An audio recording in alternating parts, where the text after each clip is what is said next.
ねえ、そこに誰かいるの？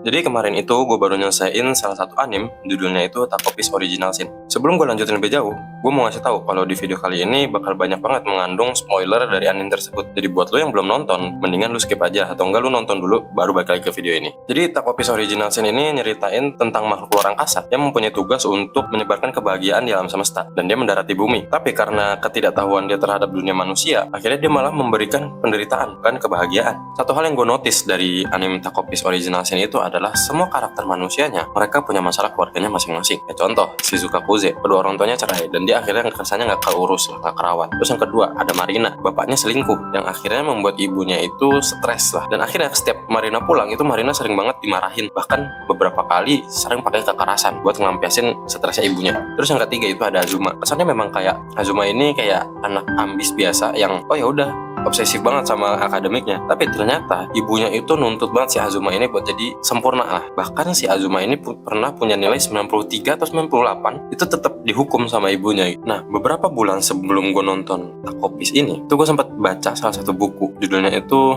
50 tokoh pendidikan yang paling berpengaruh dari masa ke masa. Dan di situ ada salah satu nama yang sering banget disebut terus, tapi dia tuh bukan dari dunia pendidikan, namanya Sigmund Freud, bapak psikoanalisis dunia. Nah, akhirnya karena gue kepo kan, akhirnya gue beli bukunya Sigmund Freud, judulnya itu Pengantar Umum Psikoanalisis, dan akhirnya gue coba untuk mempelajari psikoanalisis itu, dan akhirnya gue sampai di kesimpulan kalau lu masih buta masalah psikoanalisis ataupun dunia pendidikan, mendingan lu urungkan niat lu untuk mempunyai anak. Ya minimalnya belajar buat masalah parenting lah sebelum mempunyai anak. Karena yang gue takutkan adalah apa yang ada di Taco Piece Original Sin itu menjadi kenyataan, dan memang itu sebuah cermin lah buat dunia nyata kita, Taco Piece itu. Nah jadi nanti kalau suatu saat anak lo itu berulah di luar rumah, entah itu di tongkrongannya, entah itu di tempat kerjanya, entah itu di tempat dia menimba ilmu, coba lu tanyain ke dia betah nggak di rumah, dia nyaman nggak di rumah.